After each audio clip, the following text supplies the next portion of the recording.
நம்ம அந்த ஆந்திரா பூண்டு கடப்பா பொடியை பற்றி பார்க்க போகிறோம். இப்போது வாங்க பார்க்கலாம் வீடியோக்குள்ளே.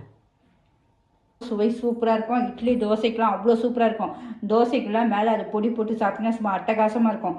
அந்த பொடி தான் பார்க்க போகிறோம். அதுக்கு என்னென்ன தேவைன்னு பார்ப்போம். நல்லா ஒரு பெரிய பூண்டு, நாட்டு பூண்டு தான் எடுத்து வச்சுருக்கேன். நல்லா உரித்து வச்சுருக்கேன். அப்படியே நம்ம ஒன்று ஒன்றா எடுத்து வச்சுருக்கோம். உரிக்க வேண்டியதில்லை, அப்படியே ஒன்று ஒன்றா எடுத்து வச்சுருக்கேன். அதை நல்லா நம்ம இடிகளில் வச்சு இடிச்சிக்கணும். நம்ம இப்போ அதை இடிச்சிக்கலாம். அதுக்கு அடுத்தது என்னென்னு பார்த்துக்கலாம்.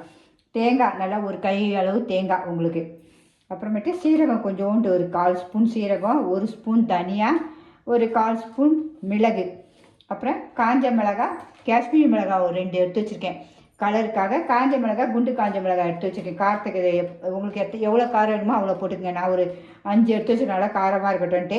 கருவேப்பிலை, அப்புறம் 1 ஸ்பூன் ஃபுல்லாக, பெரிய ஸ்பூன் ஃபுல்லாக உளுத்தம்பருப்பு, அப்புறம் கடலைப்பருப்பு.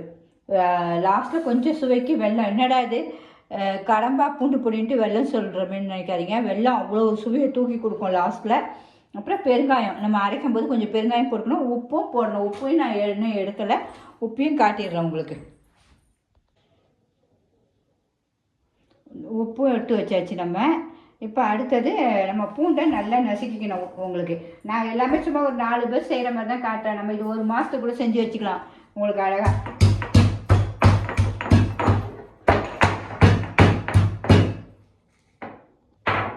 இடிச்சாச்சு. இதை எடுத்து இப்படி வச்சிடுவோம்.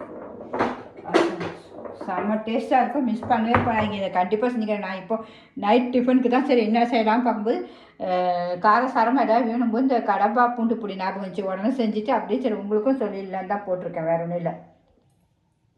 இப்போ ஸ்டவ் பற்ற வச்சுருவோம். ஒரு கடாய் வச்சுருவோம்.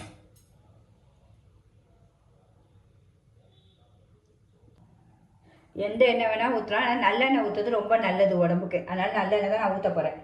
ஒரு 2 ஸ்பூன் போல் ஊற்றிக்கலாம். ஏன்னா நல்லா பூண்டு வறுபடணும் உங்களுக்கு.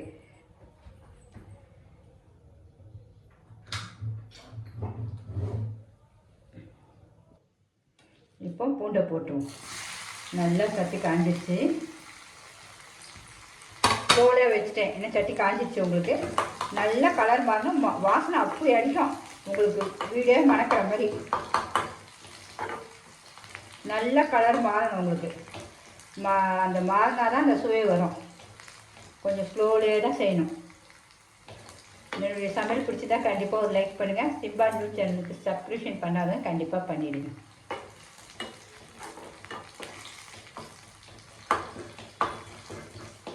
இப்போ வாசனை அப்படி இருக்குங்க.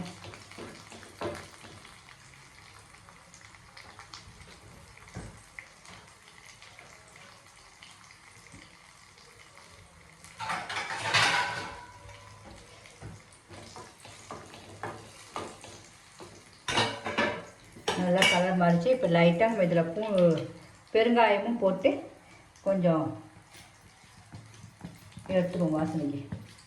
பெருங்காயம் ரொம்ப நல்லது, அதனால் கண்டிப்பாக சேர்த்துருவேன்.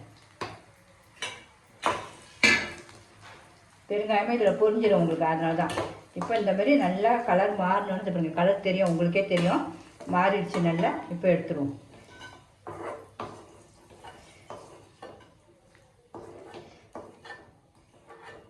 இப்போ அடுத்தது நம்ம காஞ்ச மிளகாவை போடணும். அதுவும் நல்லா கலர் மாறணும். இப்போ பெருங்காயம் போட்டணும். வாசனை தூக்குதுங்க.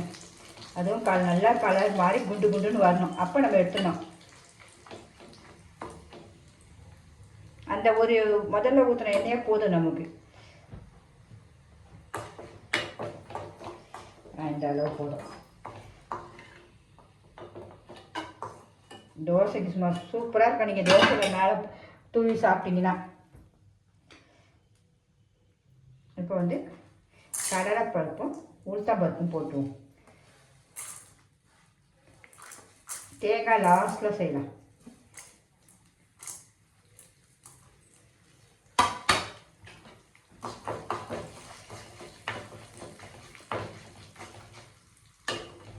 கலர் மாறட்டும்.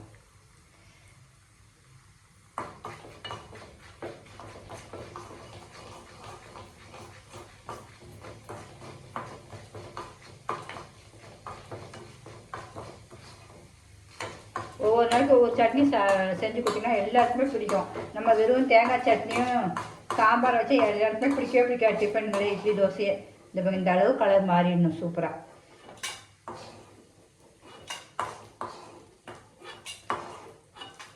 வறுக்கிறதுக்கு மட்டும்தான் கொஞ்சம் பொறுமையாக வறுக்கணும், மீதி சூப்பராகிடும்.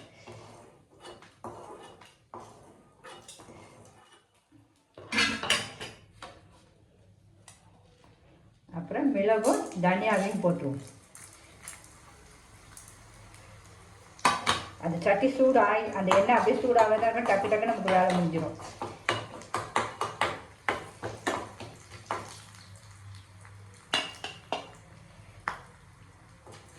நம்ம ஊற்றில் அந்த 2 ஸ்பூன் எண்ணெய் தான் பாருங்கள், அந்த எண்ணெய் அப்படியே தான் இருக்கும் உங்களுக்கு.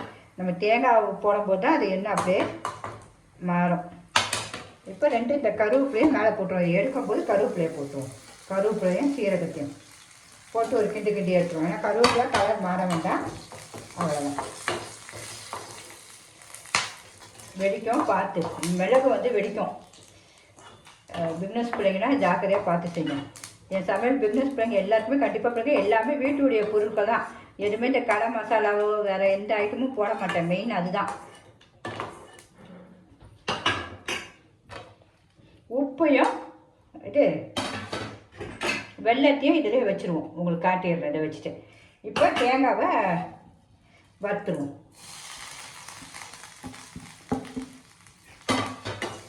தேங்காவுக்கு எண்ணெய் அதிலே இழுத்துரும் உங்களுக்கு. அதனால் லாஸ்ட்டில் தேங்காவை போட்டுருணும். தேங்காய் நல்லா வறுபடணும். கொஞ்சம் வறுபடட்டும்.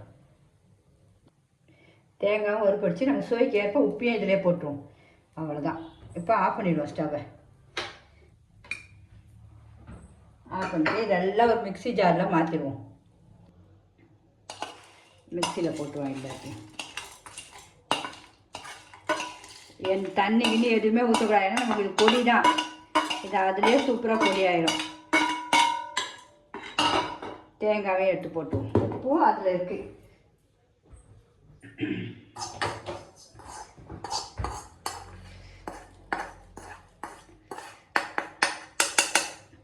ஒரு 2 நிமிஷம் ஆறட்டும்.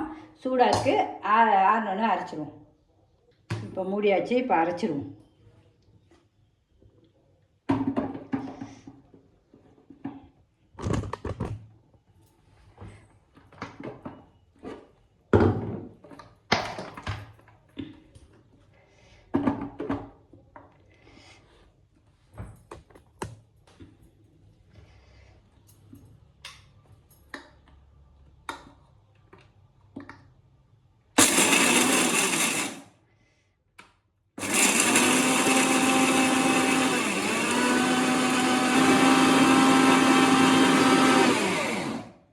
அரைச்சாச்சு. அப்போ சூப்பர் வாசனைங்க. வீடே கம்ம கம்மக்குது பாருங்கள். இந்த தூள் எப்படி சூப்பராக வந்துடுச்சு பாருங்கள். உங்களுக்கு தூள் அப்படியே அவ்வளோ நைஸாக சூப்பராக இருக்கும். சாப்பிடலாம் அவ்வளோ சூப்பராக. நீங்கள் அப்படியே நம்ம தோசைக்கு மேலே போட்டு சாப்பிட்லாம். தோசை மேலே எல்லாம் சைடில் போட்டு நம்ம எண்ணெய் ஊற்றியும் சாப்பிடலாம். இப்போ நம்ம சூப்பராக டேஸ்ட்டும் பார்த்துருவோமா? அந்த ஒரு தோசையை ஊற்றிட்டா அதில் லைட்டாக பொடியை போட்டு சாப்பிட போகிறேன். உங்களுக்கு டேஸ்ட்டு காட்டினால எப்படி இருக்குன்னு பாருங்கள். சும்மா அட்டகாசமாக இருக்கும். சுடும்போதே டேஸ்ட் அப்படியே இருக்குது எனக்கு. இப்போ நம்மளுடைய ஆந்திரா கடம்பா பூண்டு பொடியும் நம்ம டேஸ்ட் பார்க்கணும்ல. அதை பாருங்க. தோசையும் சூப்பராக சுட்டு வச்சுருக்கேன். இதிலேயே தான் சாப்பிட்டு காட்ட போகிறேன். நீங்கள் வேணுனாலும் தனியாகவும் நம்ம இட்லிக்கெலாம் சூப்பராக வச்சு சாப்பிட்லாம். இங்கே பாருங்க, அந்த பொடியோடு வச்சு சாப்பிட்றேன். அப்பா அதான் முருங்கன்னு செம்ம சூப்பராக இருக்குங்க. எல்லாமே கொஞ்சம் கொஞ்சம் போட்டால் எவ்வளோ வந்திருக்கு பாருங்கள். நல்ல டேஸ்ட். எல்லாருமே செய்யுங்க. எப்படி பிடிச்சிருந்தா கண்டிப்பாக லைக் பண்ணுங்கள். அது மாதிரி ஹைப்பும் கண்டிப்பாக பண்ணுங்கள் ஃப்ரெண்ட்ஸ். இதுமாதிரி நீங்களும் அழகாக ருசித்து செஞ்சு சாப்பிட்ணும் தான் போகிறோம். வேறு ஒன்றும் இல்லை. பிடிச்சிருந்தா கண்டிப்பாக லைக் பண்ணுங்கள். உங்கள் ஃப்ரெண்ட்ஸும் ஷேர் பண்ணுங்கள். சப்ஸ்கிரிப்ஷன் பண்ணாலும் கண்டிப்பாக பண்ணிடுங்க. ஓகே ஃப்ரெண்ட்ஸ், பாய்.